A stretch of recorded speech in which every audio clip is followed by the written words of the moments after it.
Coming up on Look Today, well, the Queensberry Hotel in Glens Falls returns to local ownership. I've got details. And Congresswoman Elise Stefanik visits Bosse's in Hudson Falls. More on that coming up. And a Johnsburg man is charged with multiple felony assaults.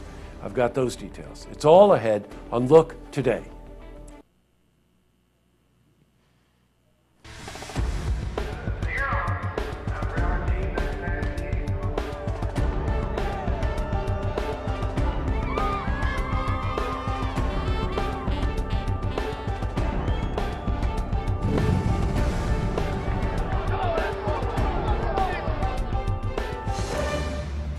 Welcome, everyone. I'm Jay Hood Jackson, and this is Look Today. Well, in tonight's program, I sit down with Zach Moore and Tyler Herrick of Spruce Hospitality to talk about their new acquisition of the Queensberry Hotel in Glens Falls. And I also sit down with Janine Stuchin. Now, she's the executive director of the Prevention Council of Saratoga County, and she's here to talk about Narcan and other key topics concerning the battle against heroin and opioid addiction and epidemic. Plus, we have your weather for the Tri-North counties, but first we've got these headline stories. Well, in our lead story, businessman Ed Moore has purchased the Queensberry Hotel in Glens Falls, returning the historic downtown landmark to local ownership for the first time, get this, in 60 years. Well, the hotel was built in the 1920s, and it is more than just a hotel. It represents civic pride and is a staple in the city of Glens Falls.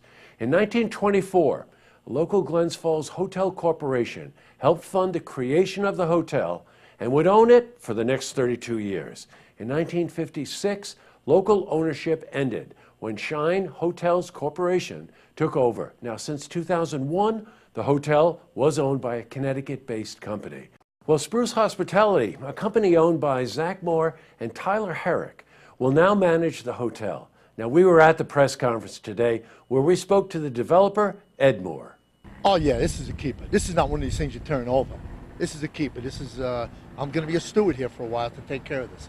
And the people behind me, you saw, Tyler and Zach, they'll continue to run this. Yep, this is a keeper. Now, the press conference, by the way, was jam-packed, which just shows the dedication the community has to this project. So a big congratulations to all of those. Now, I also interview Zach Moore and Tyler Herrick later on in the program. You really want to see this interview. In other news, Congresswoman Elise Stefanik visited the Bosse's facility at the Southern Adirondack Educational Center today. Now, this visit marks a continuation of Stefanik's dedication to the importance of a local and educated workforce. We spoke to Elise Stefanik about her visit. It gave me an opportunity to learn how important it is to make sure that what our kids are learning in the classroom translates to jobs that exist in our local economy. So I was able to see some of the manufacturing programs, some of the healthcare programs, a forestry program, another agricultural program, and how they're connected to good paying jobs that we have right here in upstate New York and in the North Country. Nothing could be more important to the area than good education. Switching from news to weather. Well, today we experienced some cool spring weather, a little reminiscent of fall, you might say. For a more detailed look at our weather, we're going to head to the Glens Falls Weather Center for a look at your first forecast. Back to the news, and I apologize up front for having to report this story. Some sad news. A Johnsburg man was charged with multiple felony assaults Monday night after 22-day-old Gabriel Parker was taken to Albany Med with life-threatening injuries. 24-year-old Nicholas Jones was charged with first-degree assault and reckless assault of a child. Gabriel suffered numerous critical injuries. Well, DA Kate Hogan said that the charges will be elevated to homicide should Gabriel not survive. And here's what Kate told us about the case. The defendant was arraigned in Johnsburg Court last evening. The bail was set at, in the amount of $100,000 cash, $200,000 bond. The Johnsburg judge scheduled the case for a preliminary hearing on Friday at 1 p.m. I intend to present this case to the grand jury on Friday morning. In other news, well, this Saturday at 4 p.m., West Mountain's Countryman Challenge is happening. Now, this is a 5K obstacle race with fantastic giveaways, T-shirts, and a barbecue dinner. Live music, by the way, will be performed by audio stars Jay Yeager and Bobby Vendetta. I know Jay, and that you know these guys are really good musicians. They're going to be playing in the East Slope Bar and Eatery.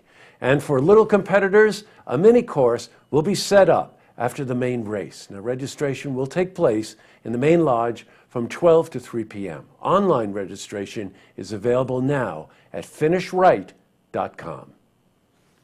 Coming up, I sit down with Zach Moore and Tyler Herrick. They're of Spruce Hospitality, and they're here to talk about the new acquisition of the Queensbury Hotel in Glens Falls. Plus, I also sit down with Janine Stuchin. She's the Executive Director of the Prevention Council, and she's here to talk about Narcan and other key topics concerning the battle against heroin and opioid addiction and epidemic. But first, if you see news happening, you want to share a story idea, how about join us for an interview? Give us a call on the hotline. The number is 798-8000.